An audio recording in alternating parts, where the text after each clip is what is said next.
The Sleeper Awakes by H. G. Wells. Chapter 11. The Old Man Who Knew Everything. He was startled by a cough close at hand. He turned sharply, and peering, saw a small, hunched-up figure sitting a couple of yards off in the shadow of the enclosure. "Have ye any news?" asked the high-pitched, wheezy voice of a very old man. Graham hesitated. "None," he said. "I stay here till the lights come again," said the old man. "These blue scoundrels are everywhere, everywhere." Graham's answer was inarticulate assent. He tried to see the old man, but the darkness hid his face. He wanted very much to respond, to talk, but he did not know how to begin. "Dark and damnable," said the old man suddenly. "Dark and damnable. Turned out of my room among all these dangers." "That's hard," ventured Graham. "That's hard on you." "Darkness. An old man lost in darkness. And all the world gone mad. War and fighting. The police beaten and rogues abroad. Why don't they bring some Negroes to protect us? No more dark passages for me. I fell over a dead man." "You're safer with company," said the old man, "if it's company of the right sort," and peered frankly. He rose suddenly and came towards Graham. Apparently the scrutiny was satisfactory. The old man sat down as if relieved to be no longer alone. "Hey," he said, "but this is a terrible time. War and fighting, and the dead lying there. Men, strong men, dying in the dark. Sons. I have 3 sons. God knows where they are tonight." The voice ceased, then repeated, quavering, "God knows where they are tonight." Graham stood revolving a question that should not betray his ignorance. Again the old man's voice ended the pause. "This Ostrog will win," he said. "He will win. And what the world will be like under him no one can tell. My sons are under the wind vanes, all 3. One of my daughters-in-law was his mistress for a while. His mistress. We are not common people. Though they sent me to wander tonight and take my chance. I knew what was going on, before most people. But this darkness, and to fall over a dead body suddenly in the dark." His wheezing breathing could be heard. "Ostrog," said Graham. "The greatest boss the world has ever seen," said the voice. Graham ransacked his mind. "The council has few friends among the people," he hazarded. "Few friends, and poor ones at that. They've had their time, eh? They should have kept to the clever ones. But twice they held election, and Ostrog. And now it has burst out, and nothing can stay it. Nothing can stay it. Twice they rejected Ostrog. Ostrog the boss. I heard of his rages at the time. He was terrible.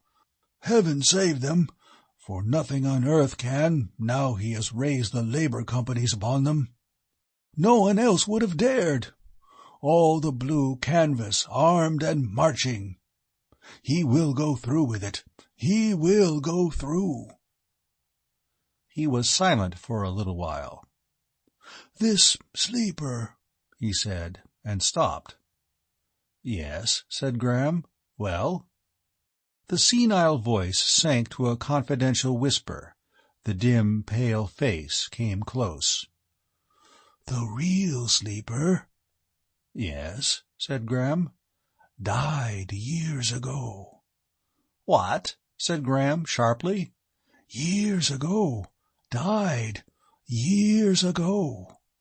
"You don't say so," said Graham. I do say so. He died. This sleeper who's woke up, they changed in the night. a poor, drugged, insensible creature. But I mustn't tell all I know. I mustn't tell all I know." For a little while he muttered inaudibly. His secret was too much for him. "I don't know the ones that put him to sleep. That was before my time. But I know the man who injected the stimulants and woke him again. It was 10 to 1, wake or kill, wake or kill. Ostrog's way." Graham was so astonished at these things that he had to interrupt, to make the old man repeat his words, to re-question vaguely before he was sure of the meaning and folly of what he had heard. And his awakening had not been natural. Was that an old man's senile superstition too, or had it any truth in it? Feeling in the dark corners of his memory, he presently came on something that might, conceivably, be an impression of some such stimulating effect. It dawned upon him that he had happened upon a lucky encounter, that at last he might learn something of the new age. The old man wheezed a while and spat, and then the piping, reminiscent voice resumed. "The first time they rejected him. I followed it all." "Rejected whom?" said Graham. "The sleeper?"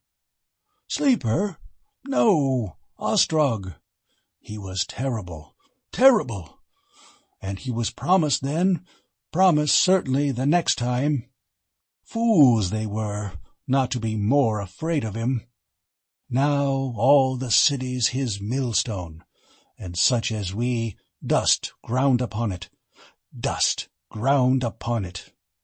Until he set to work, the workers cut each other's throats, and murdered a Chinaman or a labor policeman at times, and left the rest of us in peace. Dead bodies, robbing, darkness. Such a thing hasn't been this gross of years, eh? But 'tis ill on small folks. When the great fall out, it's ill."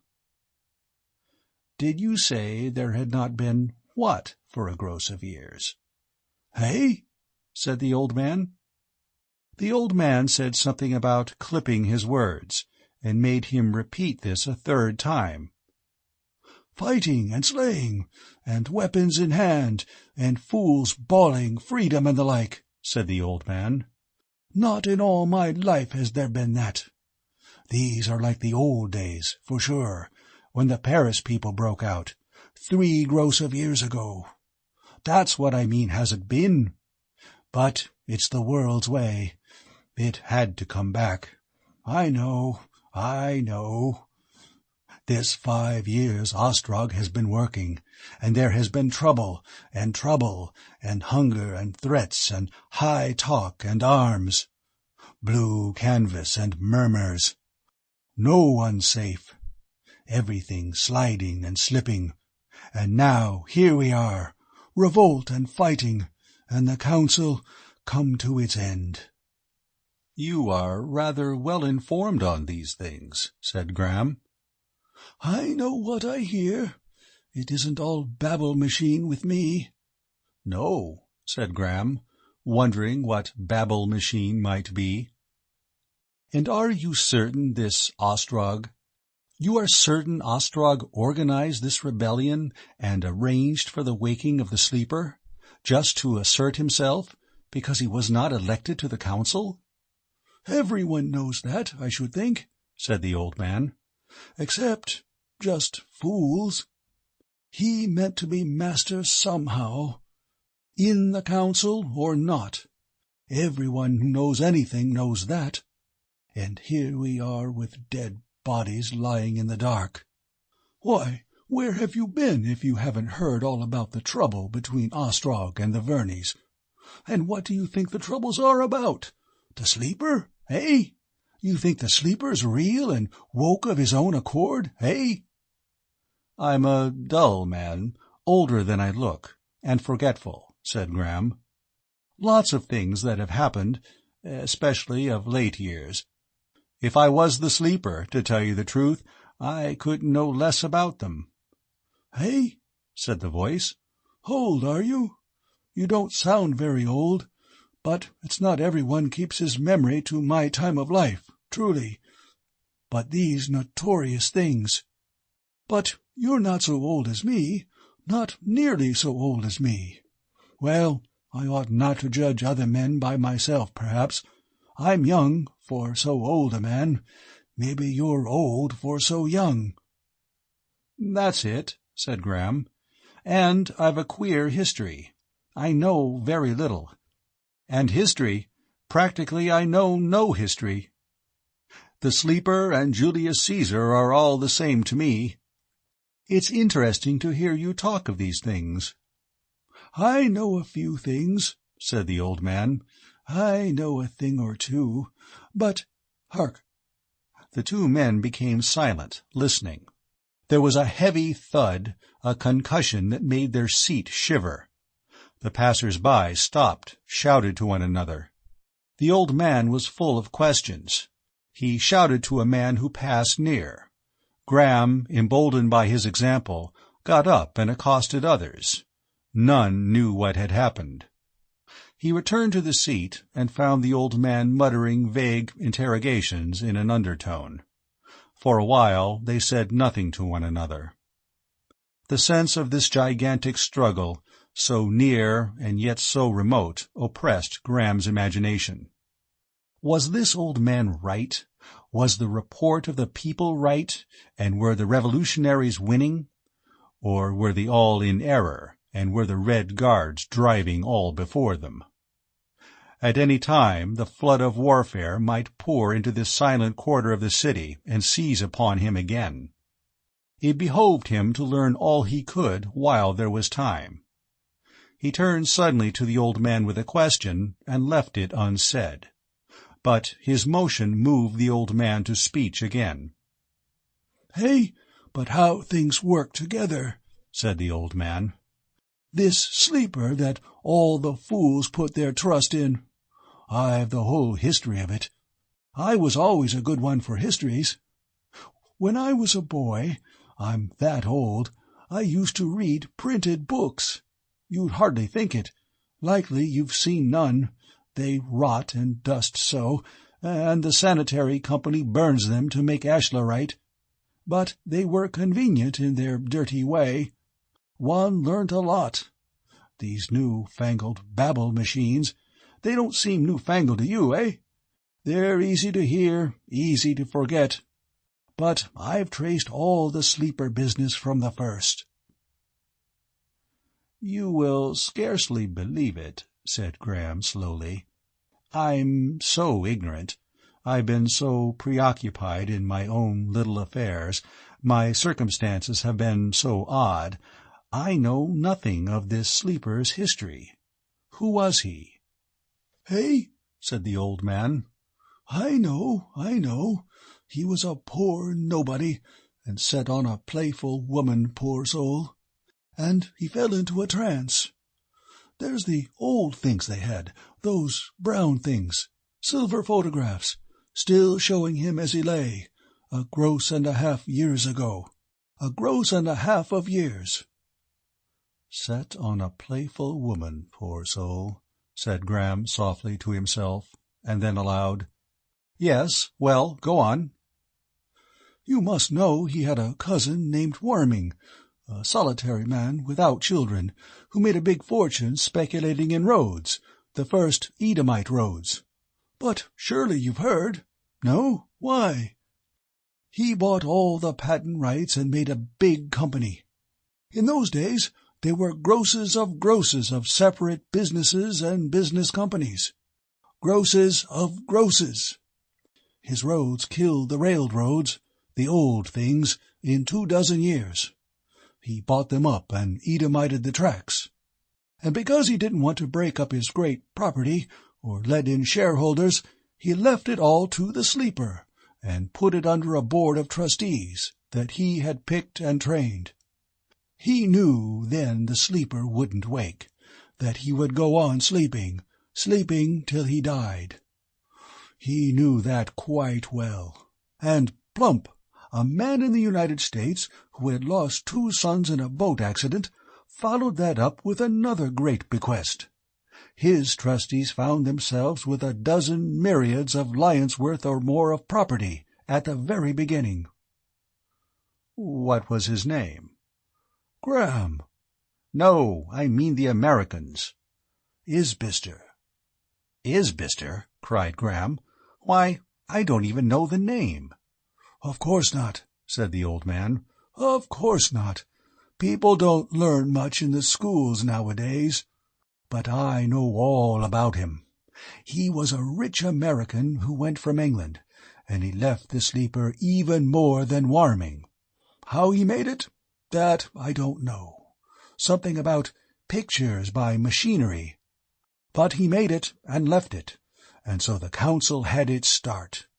It was just a council of trustees at first. And how did it grow? Hey? But you're not up to things. Money attracts money, and 12 brains are better than one. They played it cleverly. They worked politics with money, and kept on adding to the money by working currency and tariffs. They grew, and for years the 12 trustees hid the growing of the sleeper's estate under double names and company titles and all that. The council spread by title deed, mortgage, share, every political party, every newspaper they bought. If you listen to the old stories, you will see the council growing and growing. Billions and billions of lions at last, the sleeper's estate. And all growing out of a whim, out of this Warming's will, and an accident to Isbister's sons. Men are strange, said the old man. The strange thing to me is how the council worked together so long, as many as 12. They worked in cliques from the first, and they've slipped back. In my young days, speaking of the council was like an ignorant man speaking of God. We didn't think they could do wrong. We didn't know of their women and all that, or else I've got wiser. Men are strange, said the old man. Here are you, young and ignorant, and me 70 years old, and I might reasonably before getting, explaining it all to you short and clear. 70, he said. 70, and I hear and see, hear better than I see, and reason clearly, and keep myself up to all the happenings of things. 70. Life is strange. I was 20 before Ostrog was a baby. I remember him long before he'd pushed his way to the head of the wind vanes control. I've seen many changes, I've worn the blue. And at last I've come to see this crush and darkness and tumult and dead men carried by in heaps on the ways. And all his doing. His voice died away in scarcely articulate praises of Ostrog. Graham thought. "Let me see," he said, "if I have it right." He extended a hand and ticked off points upon his fingers. "The sleeper has been asleep." "Changed," said the old man. "Perhaps. And meanwhile the sleeper's property grew in the hands of 12 trustees, until it swallowed up nearly all the great ownership of the world.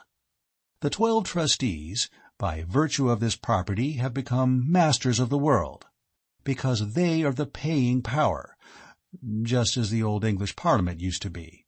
"Hey," said the old man, "that's so. That's a good comparison. You're not so." And now this Ostrog has suddenly revolutionized the world by waking the sleeper, whom no one but the superstitious, common people had ever dreamt would wake again, raising the sleeper to claim his property from the council, after all these years. The old man endorsed the statement with a cough. "It's strange," he said, "to meet a man who learns these things for the first time tonight." "Aye," said Graham, "it's strange." "Have you ever been in a pleasure city?" said the old man. "All my life I've longed." He laughed.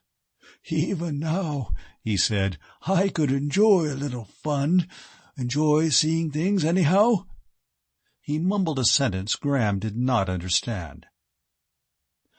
"The sleeper, when did he awake?" said Graham suddenly. 3 days ago. "Where is he?" "Ostrog has him. He escaped from the council not 4 hours ago." "My dear sir, where were you at the time?" "He was in the hall of the markets, where the fighting has been. All the city was screaming about it, all the babble machines. Everywhere it was shouted. Even the fools who speak for the council were admitting it. Everyone was rushing off to see him. Everyone was getting arms. Were you drunk or asleep? And even then— But you're joking. Surely you're pretending. It was to stop the shouting of the babble machines and prevent the people from gathering that they turned off the electricity, and put this damned darkness upon us. Do you mean to say—" "I heard the sleeper was rescued," said Graham. "But, to come back a minute, are you sure Ostrog has him?" "He won't let him go," said the old man.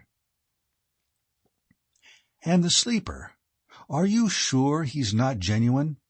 I have never heard—" "So all fools think. So they think. As if there wasn't 1,000 things that were never heard. I know Ostrog too well for that. Did I tell you, in a way I'm a sort of relation of Ostrog's?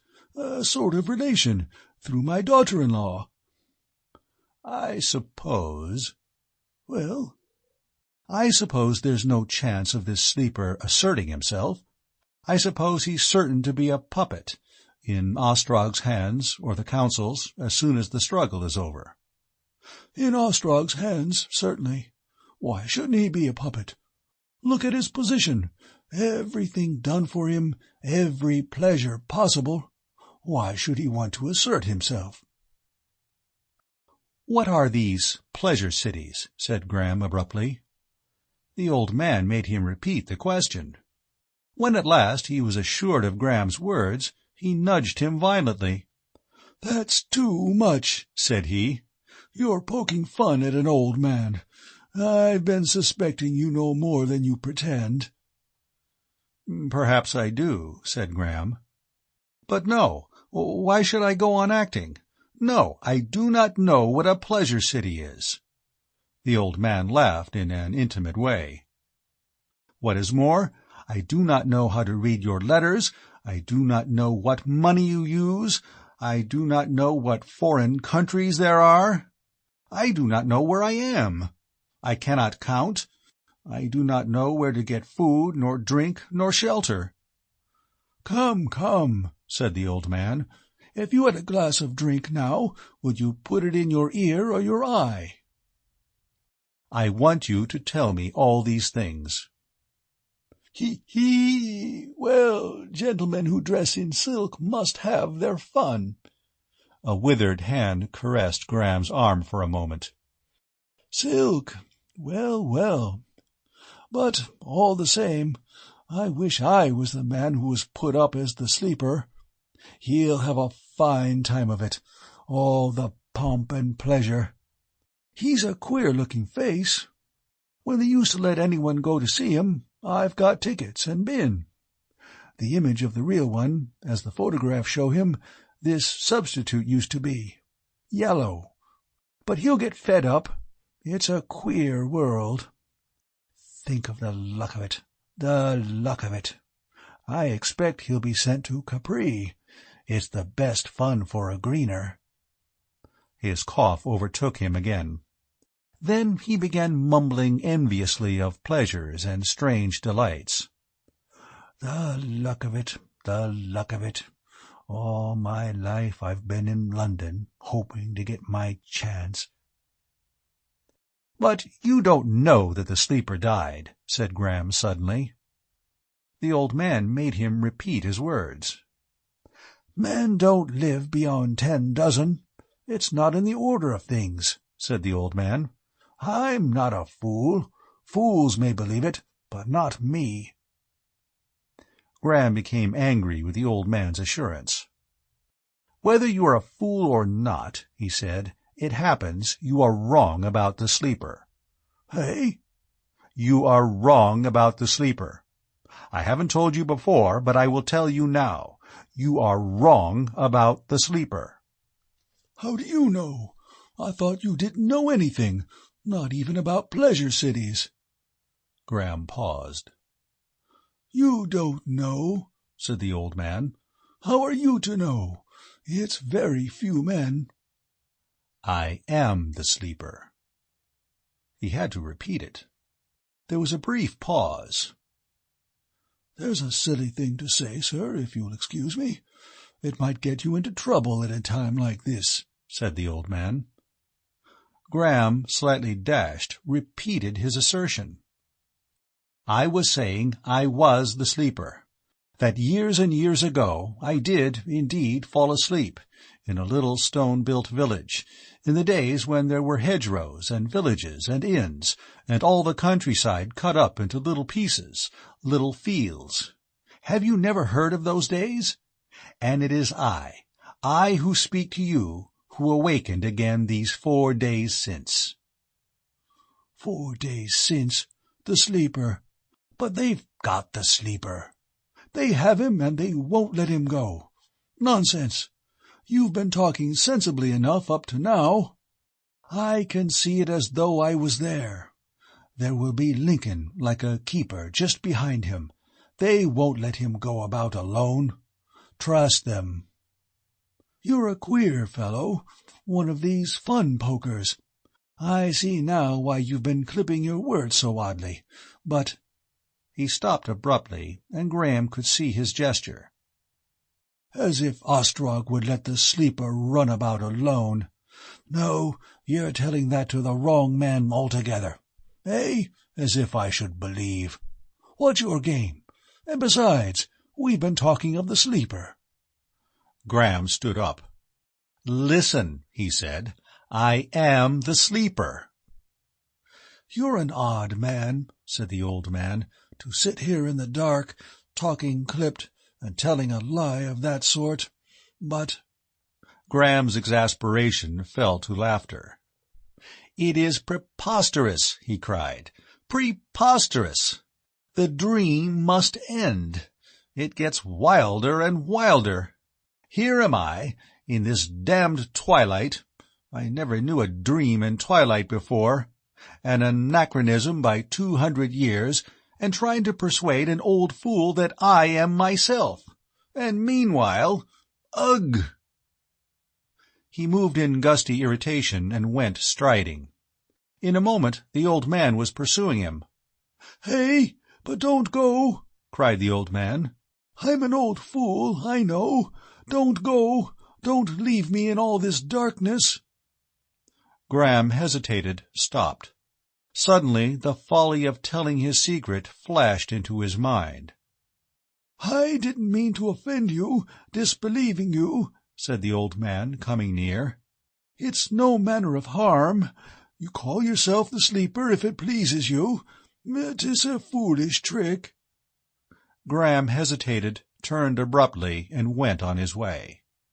For a time he heard the old man's hobbling pursuit, and his wheezy cries receding. But at last the darkness swallowed him, and Graham saw him no more. End of Chapter 11.